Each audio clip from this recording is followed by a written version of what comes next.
ถือว่า16 คูณ 25 เมตรความงามความนั้นโอ้โถอันนี้ก็จะได้จูดบานาเนาะมันแห้งก่อนเธอดินนี่ครอบมันหันนั่นก็ไปพุ่นจำทางพุ่นอันเข็ดก็มาย่างแม่นหมดเลยเข็ดอันนี้นะแล้วก็ไปเดี๋ยวนี้สุดแล้วไฟฟ้าหันแล้วก็ทางนี้ก็แม่นตั้งแต่ลักหันตัดไปถึงพุ่นไปฮอดอันแล้วไฟพุ่นอ่ะบงกอก4 เฮกตาร์อันนี้ก็จะตัดก่อนอันนี้หักออกหมดเลยพี่น้องเอ้ยโอ้โหละคุมอันนี้เลยมันปลูกมักอันบวบมักน้อยปลูกมักอันยังเกาะเพื่อนเอิญนะมักต้นอันนี้นี่มันหานักอีกเลยหมดแล้วออกสัมทุกอันมันลมก้อนพี่น้องเนาะเขาจะเอาตัดก้อนไปจะให้พวกนะพวกแล้วก็ค่อยว่ากัน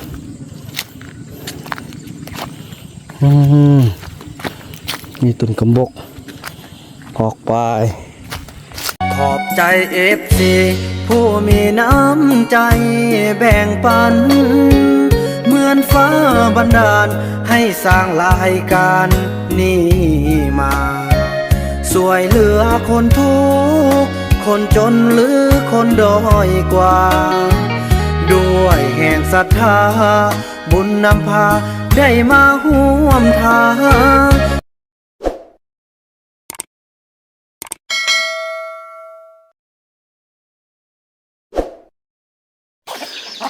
สบายดีท่านผู้ชมเนาะสบายดีภาพบรรยากาศในยามเช้าพี่น้องเอ้ยเนาะ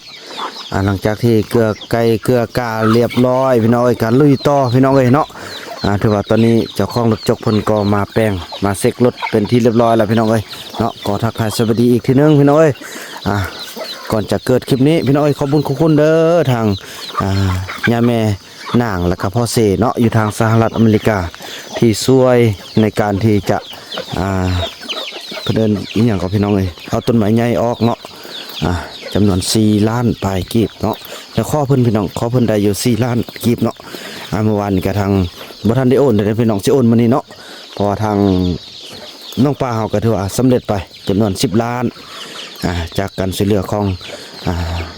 ย่าแม่เกียร์วอนและพอสติฟบอร์ดเนาะตอนนี้ทางสุดรถจงเฮาก็มาลุยตั้งแต่เช้าพี่น้องเอ้ยโอ้ฝนตกน้ำขึ้นนี่เนาะบ่ฮู้ว่าเบิ่งน้องบ่ได้ไปเบิ่งปานนี้จักสิมีน้ำหรือบ่มีคืออยู่สึลองน้องไหมมันสโลงว่าดิเนาะโอ้ซูเปอร์เฮานี่บุกแต่เช้าเลยเด้นี่เพิ่นโอ้ปัดโทรฝนบักแห้งพี่น้องเอ้ยเมื่อคืนนี่เนาะอันนี้แหละอันเขาเคยไล่เฮ็ดมื้อนั้นน่ะพี่น้องเอ้ยมัดมือน่ะตัดลำมันน่ะแต่ซ้ำนี่แหละ4 เป๋าบ่แม่น3 เป๋าเนาะสิกุมอยู่กุมกินบ่น้อนั่นนี่บ่มาทัดกล้องเดียวสำพี่น้องมั้ยจังซี่แหละนี่แหละพี่น้องเอ้ยเหตุผลที่เบาบ่นำอยากดูแลอยากคุมงานของเขาก็ย้อนนั่นนี่แหละคันเฮ็ดนั่นนี่มันก็เสียเขาสุกซื่อๆโอ้นั่นนี่เนาะคือเพิ่นว่าได้แหละหน้าที่ก็ได้สาวคันแม่นเฮาเฮ็ดมันก็ได้เป็น3-4 กล้องพุ่นแหละมื้อนึงอันนี้บ่ประโยชน์เอาแท้เอาว่านั่นนี่แหละพี่น้องเอ้ยสิท่านอยู่ท่านกินมั้ยยังคันเว้าก็ว่าเฮาเว้าหลายคันบ่เว้านี่ก็สิบ่เฮ็ดก็จังซี่ค่อยว่ากันค่อยทางโอลมกันเทิงเพิ่นเอาว่าโอลมนี่ก็เช็ครถเช็คล่างยังเนาะ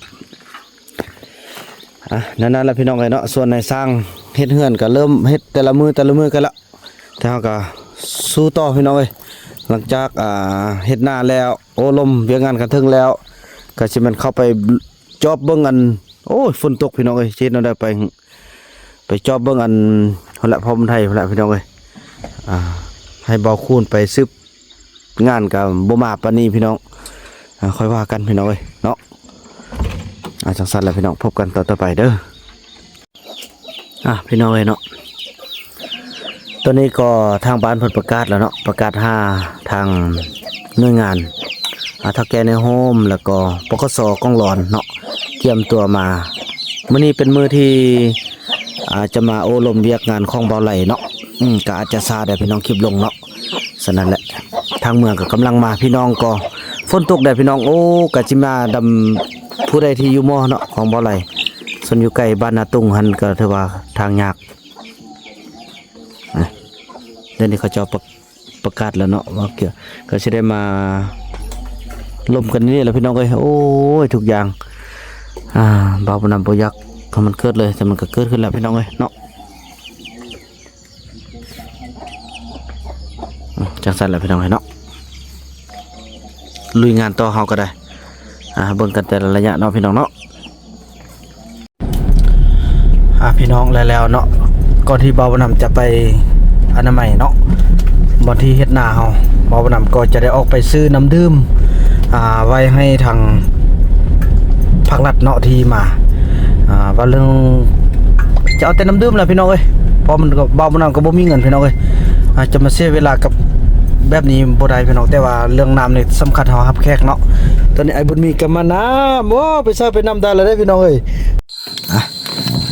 ตอนนี้ก็ถือว่าเอาน้ำสนุกว่าตำรวจเพิ่นมาฮอดแล้วพี่น้องเอ้ยโอ้พุ่นน่ะมาฮอดถึงพุ่นแล้วซอรี่มาฮอดแล้วคนพอบ่าวบ่นำบ่ไปรับเลยให้กันถึงเอามาเลยเนาะนี่น้ำนี่บ่าวบ่นำก็บ่เอื้นไหมบ่าวบ่นำสิเอานี่คานบ่พี่น้องเอ้ยเมื่อยละนี่แหละอย่างสิโคอยู่ตึงไปเลี้ยงเขาเลี้ยงน้ำอีกโอ้ยนักเลย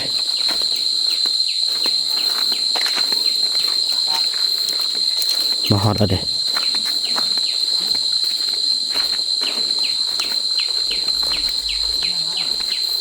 เจ้านายเพิ่นมาแล้วติโอ้พี่น้องเอ้ยเจ้านายเพิ่นมาแล้วเนาะจะบ่ได้ถ่ายแล้วพี่น้องเอ้ยเนาะถือว่าพี่น้องเอ้ยเนาะหลังจากที่ได้มาแล้วเนาะก็ถือว่าได้รอท่ากันจะตังก่อนที่เราจะได้ได้ล่มกันก็จะได้มาล่มเรียกก่อนเคยอันว่าจะพาเขาเจ้าอันพาลุงไปเบิ่งอันดินให้ดินหน้าก่อนเด้อจังซั่นเลยพี่น้องก็เอาเนาะไปขึ้นรถเลยเด้อขึ้นรถเลยทำมันแล้วเรียกแล้วงานเพราะว่ารถจกกันนี่ไปแล้วพี่น้องเลยเนาะเพราะว่าบ่าวบ่นำก็บ่ได้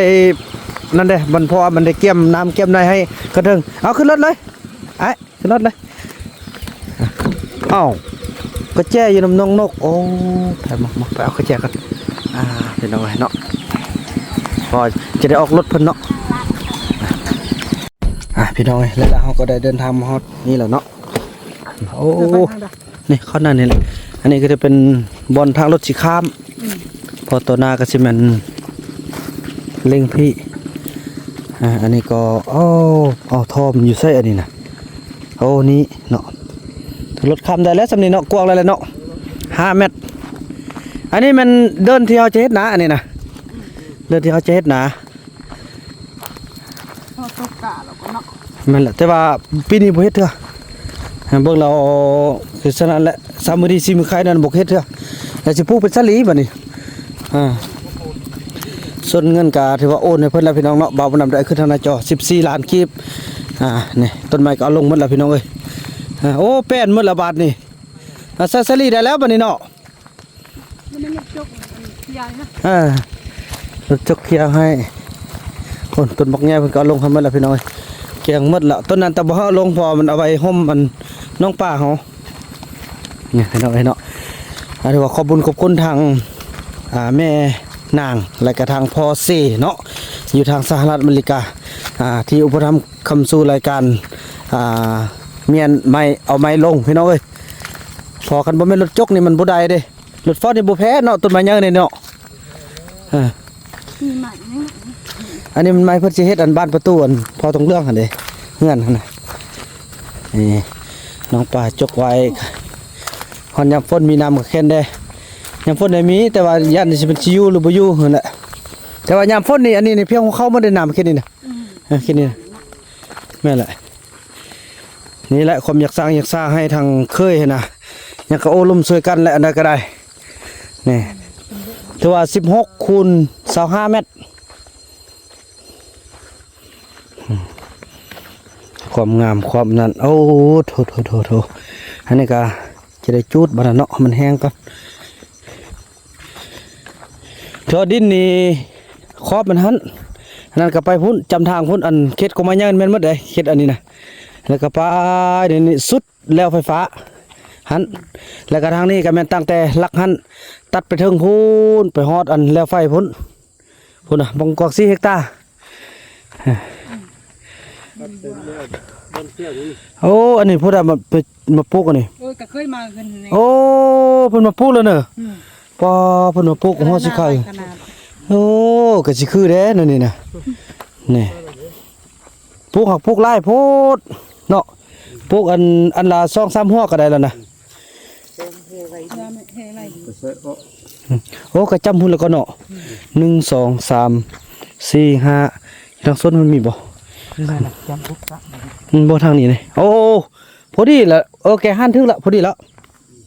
หันถึงละเบิ่งอันอาหารเด้น่ะอันแม่นบ่อันนั้นบนเสียบแล้วบนไทยแล้วเสียบนั่นหากันเสียบแล้วนะนั่นแหละอันผิดกันน่ะเสียบมันต้นมาแล้วมาผิดกันอันนี้มันบนหน้าเนี่ยบนหน้าเขาเจ้าเฮ็ดปีนี้แหละอันมักหมูกินเม็ดมักหมูมันก็บวมเพียงขนาดเด็กอันนี้เป็นข้าวดุที่หน้าแล้วของเขาเนี่ยไปสุดในนี้ปีหน้าก็จะเป็นเฮ็ดเป็นหน้าแถวเดียวไปพุ่นจำพุ่นแล้วก็หน้าจะเป็นซ่อง3 แถวนะดิประมาณ2 แถวก็ได้หรือ3 แถวก็ได้นี่เฮ็ดนี่ตามนี้นั่นแหละคุมกินเลยแหละเนาะกันว่าเฮ็ดร้อนนั่นซะอย่าแต่คนเฮาเนี่ยเฮ็ดบ่ร้อนท่านนี่สิเป็นปลูกไว้นี่นะปลูกไว้ในตอนน่ะไปท่านคนงานมาก่อนเพราะว่าอาศัยเคยกับจังซี่แหละบ่ฮู้เป็นได้หั่นนะก็เลยเอาคนมาช่วยเนี่ยโอ้เพิ่นก็ปลูกอ้อมมาพี่ดินี่โอ้มีเรื่องแล้วได้เรื่องแล้วบอกกันเป็นอันนี้ก็แค่แด้เนาะเนาะเอาอันนี้มาปลูกแล้วดีแต่ดำมือ2 มื้อเนี่ยก็ว่าลมกันแต่ละเทื่อนี่บ่เกิน2-3 มื้อเนาะเดี๋ยวหน้าเฮาไปฮู้หากัน2แรงเนาะก็ซั่นน่ะว่ะลมกันละเอียดให้มันเป็นครั้งสุดท้ายมันซะเนาะให้เป็นครั้งสุดท้ายให้เราคันว่าซาลีรับได้กันว่าโอเคถ้ารับบ่ได้ก็จำเป็นแล้วเฮ็ดเอาได้อันนี้ก็บันแห้งจริงๆจุด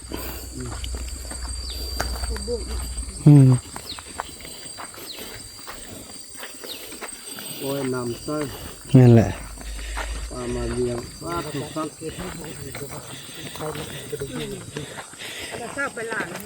แม่นแหละบ่เขาเฮ็ดหมดมือเลยลึก2 เมตรคือว่าให้ส่วนของบ้านนี่มืดมือเขาจกเลยเนาะแม่นแหละมันมือแล้วก็มื้อนี้ก็มาย่ำมันนี่ต่อเอานี่ลงคือว่าถ้าจริงเฮาได้ถึกเด้เนาะเบิ่งนี่นะถือว่าเหมาะสมเฮ็ดสมผลอยู่สมเหตุสมผลได้เพราะว่าระดับ10 ล้านได้นี่คือว่าทวิตล่มกันล่มมาถ้าเจ้าของรถฟอร์ดรถจกกันว่าเอา10 คูณสาวแล้วเพิ่นโอ้มันคือบ่งามให้สันจิสิคือตั้งซวยเพิ่นว่านะเอาอยู่เฮ็ดไปเฮ็ดมาแล้วไปแทกเดี๋ยวนี้ได้16 คูณ25 เมตรนั่นแหละแม่นแหละก็ว่าเนี่ยเริ่มสิลงเลยเนี่ยเริ่มสิลงซาลีแล้วนั่นแหละต้นไม้เลยซาลีแทบบวมนี่งามโพดสำนักนี่เนาะนี่พี่น้องไปเบิ่งไม้เนาะอันนี้ไม้เพิ่นเอาลงพี่น้องเอ้ยเนาะเพราะว่าปีหน้าเฮาถ้ามันได้เฮ็ดหนาอันนี้เขาจะตัดก่อนอันนี้หักออกหมดเลยพี่น้องเอ้ยโอ้โหละคุมอันนี้เลยมันปลูกมักอันบวบมักน้อยปลูกมักอันเนี่ยเกาะเพิ่นเอิ้นนะมักต้นอันนี้นี่มันหานักอีกเลยบ่ได้ออกซ้ำคือว่ามันลมก่อนพี่น้องเอ้ยเนาะเขาจะเอาตัดก่อนไปจะให้พวกนะพวกแล้วก็ค่อยว่ากัน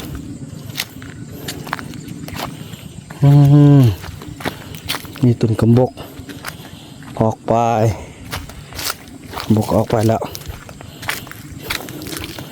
จะเป็นแหละพี่น้องเอ้ยเนาะเพราะว่าเราเสียดายก็จะเป็น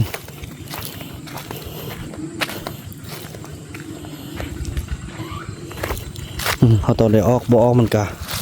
เสยดายแผนพัฒนาเฮาพี่น้องเอ้ยปีหน้าตายแล้วก็สิมันตัดเอาไปเฮ็ดหยังก็ได้นะพี่น้องไม้นี่เฮ็ดฟืนเฮ็ดทานเนาะโอ้พี่น้องเอ้ยอยากได้เฮ็ดทานเด้อ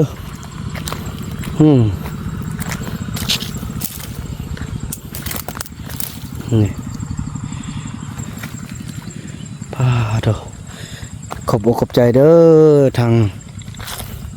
แม่นางและพ่อเสเนาะที่อุปถัมภ์คำสู้จำนวน4 ล้านกีบเนาะคือว่าบ่าวบุญนำก็ได้โอนให้แล้วพี่น้องเอ้ยจำนวน14 ล้านเพราะว่าทางน้องปานก็ถือว่าทางยังไม่เจวอนและพ่อสติบอลเนาะ10 ล้านถืออยู่500 เหรียญพี่น้องเอ้ยแล้วก็อันนี้ก็เป็นการช่วยเหลือของท่านแม่นางและพ่อเสจำนวน4 ล้าน3 แสนกีบพี่น้อยเนาะแต่กะเบานำคอเขาลุด3 ล้านพี่น้อยเนาะลุด3 แสนได้อยู่4 ล้านพี่น้อยเนาะเหลืออยู่3 แสนกีบพี่น้อยสั่นแหละก็สิเป็นเบานำจะเอาไปเติมน้ำมันเล่นเวียกเล่นงานเนาะตัวที่เหลือพี่น้อยหวังว่าแม่คงจะบ่ว่าหยังเนาะส่วนหัวใหญ่นั่นก็ถือว่าใจเพิ่นเป็นที่เรียบร้อยจังซั่นเลยพี่น้องเนาะถือว่าคลิปนี้บ่าวบุญนำก็ภูมิใจแล้วก็จะขออนุญาตจบคลิปกันทำนี้ก่อนเนาะเพราะว่าจะได้เกี่ยมไปโอลมเวียกงานซาวลีกับเบาไหลว่าจะเกิดจังใดขึ้น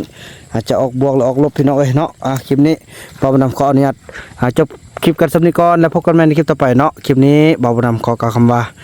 สบายดี